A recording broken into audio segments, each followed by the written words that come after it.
Avez-vous déjà ressenti cette tension face à quelqu'un qui semble s'opposer à vous, quelqu'un qui cherche à vous nuire? Cela peut être un collègue, un membre de la famille ou même un inconnu. Notre premier réflexe est souvent de répondre coup pour coup. Pourtant, la sagesse stoïcienne nous enseigne que le véritable pouvoir réside dans l'art de vaincre sans entrer dans le conflit. Marc Aurèle, empereur stoïcien connu pour sa sagesse et son règne empreint de philosophie, disait « La meilleure revanche est de ne pas leur ressembler ». Cette simple phrase contient une vérité profonde, le combat, tel qu'on l'entend communément, n'est qu'une perte de temps et d'énergie. Lorsque nous nous abaissons à lutter contre nos ennemis, nous leur donnons un pouvoir qu'ils ne méritent pas. Alors, comment triompher? Non pas en écrasant l'autre, mais en devenant soi-même plus fort, plus sage, plus vertueux. Ce que je vais partager avec vous aujourd'hui, ce sont 7 principes intemporels, issus de la philosophie stoïcienne et enrichis d'exemples concrets. Ces principes vous permettront non seulement de neutraliser vos ennemis, mais aussi de grandir face à l'adversité. Car au final, la victoire la plus noble est celle qui se remporte sans effusion d'énergie inutile, dans le silence et la maîtrise de soi. Vous découvrirez que votre ennemi peut devenir votre meilleur professeur, et que le chemin de la vertu est celui qui vous élèvera au-delà des conflits. 1. Ignorez les provocations, la maîtrise de soi avant tout.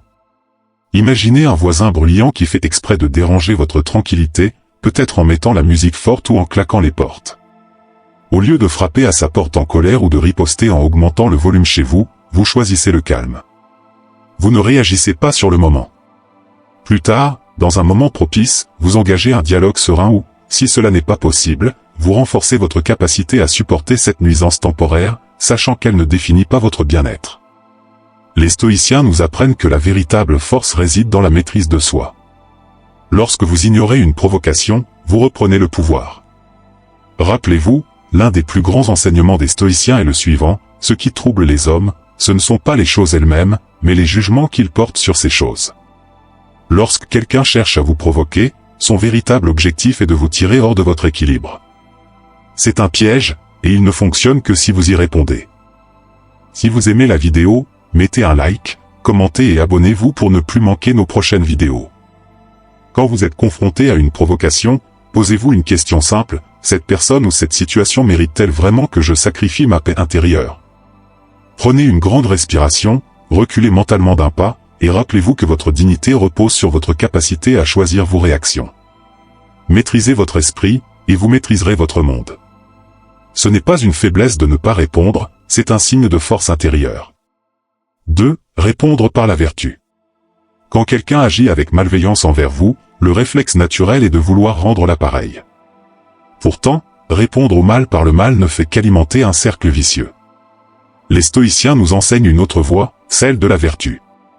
Répondre par la vertu signifie incarner des valeurs supérieures, quelles que soient les circonstances. Cela ne consiste pas à être faible ou à tout accepter, mais à choisir d'agir avec noblesse, même face à l'adversité. Épictète disait, « Il n'est pas en notre pouvoir de contrôler les actions des autres, mais nous pouvons toujours contrôler les nôtres. » En restant fidèle à vos principes, vous devenez un exemple de grandeur. Vous refusez de descendre au niveau de ceux qui cherchent à vous nuire. Imaginez que dans un cercle d'amis ou dans votre communauté, une personne répand des rumeurs injustes sur vous. Au lieu de chercher à la discréditer ou à riposter, vous continuez à agir avec respect et honnêteté envers les autres, y compris cette personne. Vous démontrez par vos actions que ces rumeurs sont infondées. Avec le temps, votre constance et votre droiture parlent plus fort que toutes les calomnies. Alors la prochaine fois qu'on vous attaque, demandez-vous, quelle est la meilleure version de moi-même que je peux incarner dans cette situation? Transformez chaque attaque en une opportunité de pratiquer la patience, l'honnêteté ou la générosité. Répondez avec ce que les autres ne s'attendent pas à voir, de la grandeur d'âme. Lorsque vous agissez ainsi, vous ne donnez pas seulement une leçon à votre ennemi, vous inspirez aussi ceux qui vous observent. Et, plus important encore, vous renforcez votre propre caractère. 3. Ne pas leur accorder d'importance, le pouvoir de l'indifférence. L'un des principes fondamentaux du stoïcisme est l'indifférence envers ce qui ne dépend pas de nous. Lorsque vous accordez trop d'importance à votre ennemi ou à ses actions, vous lui donnez un pouvoir qu'il ne mérite pas. En réalité, l'ennemi prospère dans votre esprit, non par sa force, mais par l'attention que vous lui consacrez. La haine, la colère, ou même l'obsession de prouver votre valeur face à un adversaire sont autant de chaînes que vous créez vous-même. Marc Aurèle écrivait, « L'âme devient semblable à ce qui l'occupe intensément. » Si vous focalisez votre esprit sur l'injustice ou la malveillance d'une personne, vous nourrissez ces émotions en vous. L'ennemi finit par vivre dans vos pensées, vous privant de votre tranquillité et détournant votre énergie de ce qui compte vraiment. L'indifférence, dans ce contexte, ne signifie pas une absence de discernement ou de réaction.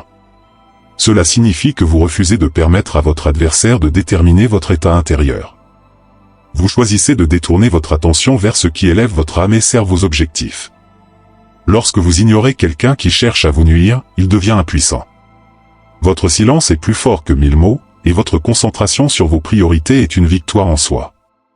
Par exemple, vous êtes sur les réseaux sociaux, et qu'une personne commente de manière agressive ou sarcastique sous vos publications. Plutôt que de répondre et d'entrer dans un débat stérile, vous ignorez complètement le commentaire. Vous ne le supprimez pas, vous ne l'alimentez pas. Avec le temps, la personne se lasse, car elle réalise que ses efforts pour vous provoquer sont vains. Votre silence devient une barrière infranchissable. Quand vous sentez que quelqu'un ou quelque chose capte trop votre attention de manière négative, posez-vous cette question, est-ce que cela mérite vraiment mon temps et mon énergie? Faites une liste écrite de vos priorités, et relisez-la chaque fois que vous êtes tenté de vous laisser distraire par les actions d'un ennemi. Apprenez à laisser passer les attaques comme un roc au milieu d'un torrent, il ne se bat pas contre le courant, il le laisse couler sans être ébranlé. Votre indifférence est votre bouclier. 4. Éduquez par l'exemple, faites grandir votre ennemi. Le stoïcisme ne considère pas l'ennemi comme une entité à détruire, mais comme une opportunité de croissance, à la fois pour vous et, parfois, pour l'autre. Nous vivons dans un monde où l'ignorance, l'envie ou la colère poussent les individus à agir de manière destructrice. Cependant, en incarnant la vertu et en élevant vos actions, vous pouvez désarmer votre ennemi et même le pousser à devenir meilleur. D'après Épictète, les hommes ne font pas de mal volontairement, ils agissent ainsi par ignorance. Lorsque vous comprenez cela, votre perception de l'ennemi change. Plutôt que de le voir comme une menace à abattre, vous le voyez comme une âme égarée. Vous n'avez pas besoin de lui faire la morale ni de chercher à le changer directement. Non, vous éduquez par votre exemple. Vous devenez un modèle de patience, de justice et de sagesse. Cela ne signifie pas accepter tout sans discernement, mais plutôt répondre par des actions qui reflètent vos valeurs. Lorsque votre adversaire est confronté à votre calme et à votre droiture, il est souvent obligé de se questionner. Il peut même être inspiré à changer son comportement, non parce que vous lui avez imposé ce changement, mais parce qu'il a vu une meilleure voie en vous. Imaginez une situation où un membre de votre entourage, peut-être un collègue ou un voisin, cherche constamment à vous mettre dans l'embarras ou à vous critiquer. Au lieu de réagir avec colère ou d'entrer dans un affrontement direct, vous continuez à agir avec professionnalisme ou gentillesse. Par exemple, si cette personne se moque de vos idées lors d'une réunion, vous prenez calmement la parole pour clarifier vos intentions sans jamais abaisser la personne. Avec le temps, cette attitude peut susciter chez l'autre un mélange de respect et d'admiration, ou du moins le pousser à réfléchir sur ses propres comportements. Quand vous êtes confronté à une situation tendue avec une personne, prenez un moment pour vous demander « Quelle leçon puis-je enseigner ici, simplement par la manière dont je me comporte ?» Ce n'est pas toujours facile, mais souvenez-vous que votre constance dans la vertu est votre plus grande force. Pensez à ce que vos actions disent de vous. Vos valeurs et votre caractère sont les armes les plus puissantes pour transformer un conflit en une opportunité de croissance, non seulement pour vous, mais aussi pour ceux qui vous entourent. 5. Transformer l'ennemi en allié, la puissance du pardon et de la compréhension. La rancune et la haine ne font du mal qu'à celui qui les porte. Lorsqu'on garde en soi un sentiment d'animosité envers un ennemi, on s'enchaîne à lui. Pardonner ne signifie pas excuser ou approuver les actions de l'autre, mais plutôt se libérer du poids émotionnel qu'il représente. Sénèque disait, « Celui qui est sage pardonne les offenses, car il comprend que nous sommes tous faillibles. » L'ennemi agit souvent par peur, frustration ou ignorance. En cherchant à comprendre les motivations de l'autre, vous transformez la dynamique du conflit. Vous montrez que vous êtes au-dessus des querelles personnelles et que vous préférez construire des ponts plutôt que des murs. L'idée de transformer un ennemi en allié peut sembler contre-intuitive, mais elle est puissante. Parfois, le simple fait d'engager une discussion honnête ou de montrer une ouverture désarme complètement l'autre. Il réalise qu'il n'y a rien à gagner à poursuivre son animosité. Cela ne fonctionne pas toujours, mais dans de nombreux cas, une telle approche révèle une humanité commune qui peut transformer une relation conflictuelle en une collaboration mutuellement bénéfique. Imaginez un ancien camarade d'école ou collègue avec qui vous avez eu un désaccord. Pendant des années, vous avez évité tout contact, pensant qu'il vous détestait. Un jour, vous croisez cette personne par hasard et, au lieu de détourner le regard ou de nourrir le malaise, vous engagez une conversation cordiale. Vous évoquez vos souvenirs communs et montrez que vous êtes passé au-delà des conflits passés. Cette initiative peut non seulement désarmer l'autre, mais aussi permettre de reconstruire une relation basée sur le respect. Prenez l'habitude de pratiquer une réflexion stoïcienne appelée sympathia, qui consiste à reconnaître que nous faisons tous partie d'un tout. Essayez de voir votre ennemi non comme une figure hostile, mais comme un être humain avec ses propres failles et souffrances. Posez-vous cette question, si je pardonnais ou cherchais à comprendre, qu'aurais-je à perdre? Souvent, vous découvrirez que le pardon est une libération, avant tout pour vous-même. Transformer l'ennemi en allié n'est pas une faiblesse, mais un acte de sagesse et de courage. Cela prouve que vous êtes maître de votre vie, et non esclave des émotions négatives. 6. Utilisez l'échec de l'ennemi comme une leçon pour soi, apprendre de ses adversaires. Dans chaque conflit ou opposition, il y a une opportunité de croissance. Vos ennemis, par leurs critiques ou leurs attaques, peuvent révéler des failles ou des faiblesses en vous que vous n'auriez pas remarquées autrement.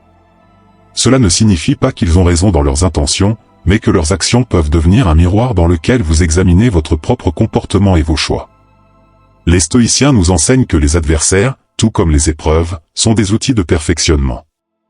Épictète disait, « Souviens-toi que l'adversité est comme un entraîneur, elle t'oblige à travailler tes faiblesses. » Lorsque quelqu'un vous attaque ou cherche à vous nuire, il peut sans le vouloir vous pousser à devenir plus résilient, plus réfléchi ou même plus créatif dans vos solutions.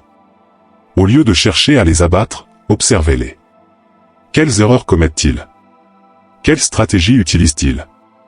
Que disent-ils de vous, et cela contient-il un grain de vérité que vous pourriez transformer en force? Vos ennemis, lorsqu'ils échouent dans leurs tentatives, vous enseignent ce qu'il ne faut pas faire et vous renforcent par leur propre négativité. Supposons que vous êtes dans une compétition sportive ou un débat intellectuel. Votre adversaire emploie des tactiques malhonnêtes pour tenter de gagner ou vous déstabiliser.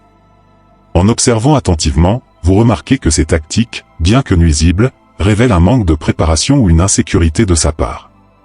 Cela vous pousse à vous préparer davantage, à affiner vos propres compétences, et à rester concentré sur l'essentiel, améliorer votre performance sans tomber dans ces pièges. À chaque fois que vous êtes confronté à un ennemi ou à une attaque, prenez le temps de réfléchir après coup, qu'est-ce que cette situation m'a appris sur moi-même? Sur l'autre? Sur le monde? Notez ces leçons dans un journal pour en tirer des enseignements durables. La clé est de ne jamais gaspiller une adversité. Voyez chaque ennemi comme un professeur involontaire, et chaque conflit comme une salle de classe où vous affinez votre caractère et vos compétences. Cette perspective transforme l'adversité en une force qui travaille pour vous, jamais contre vous. 7. Se concentrer sur son propre chemin, laisser l'ennemi derrière soi. Le dernier est peut-être le plus puissant des principes est de comprendre que la meilleure façon de détruire son ennemi est de ne plus marcher sur le même chemin que lui. Lorsque vous focalisez votre énergie sur votre propre progression, sur vos valeurs et vos objectifs, vous laissez naturellement votre adversaire loin derrière.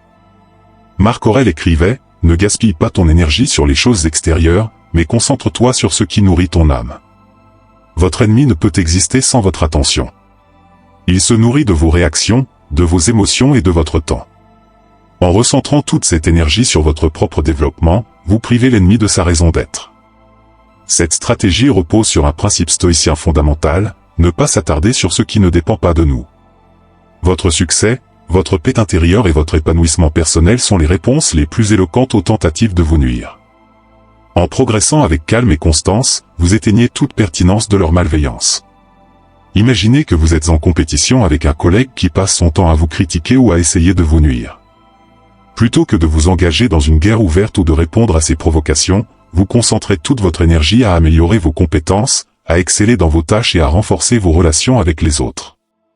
Avec le temps, votre progression et votre succès rendent ces efforts insignifiants. Il n'a plus aucun pouvoir sur vous, car vous êtes tellement avancé que vous ne jouez même plus le même jeu.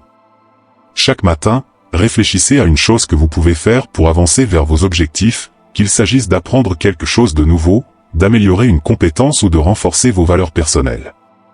Et chaque soir, posez-vous cette question, ai-je agi aujourd'hui en accord avec mon chemin, ou me suis-je laissé distraire par des conflits inutiles?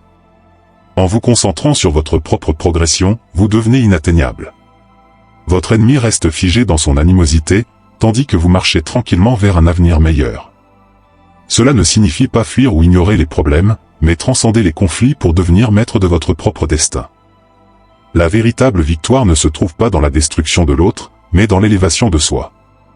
En suivant ces 7 principes, vous comprenez que l'ennemi n'est jamais aussi puissant que vous le croyez. Le stoïcisme nous enseigne que la paix intérieure et le progrès personnel sont les armes ultimes face à l'adversité. Rappelez-vous que votre énergie est précieuse.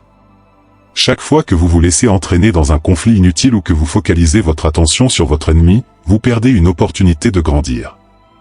Au contraire, en pratiquant la maîtrise de soi, en agissant avec vertu, et en poursuivant votre propre chemin, vous laissez derrière vous tout ce qui est nuisible. Le plus grand triomphe, selon les sages, est de transformer votre vie en un témoignage de sérénité et de force intérieure. Comme Marc Aurèle le disait, la meilleure façon de se venger de quelqu'un, c'est de ne pas lui ressembler. En terminant cette réflexion, je vous invite à méditer sur une chose: quels ennemis dans votre vie méritent moins votre attention, et quels objectifs méritent plus votre énergie. Prenez un instant pour visualiser la personne que vous voulez devenir. Cette personne ne combat pas dans la boue des conflits, elle s'élève au-dessus. Le pouvoir est entre vos mains. Choisissez la voie de la sagesse, et non celle de la confrontation. Et souvenez-vous, il n'y a pas de plus grande victoire que celle de vivre en paix avec soi-même.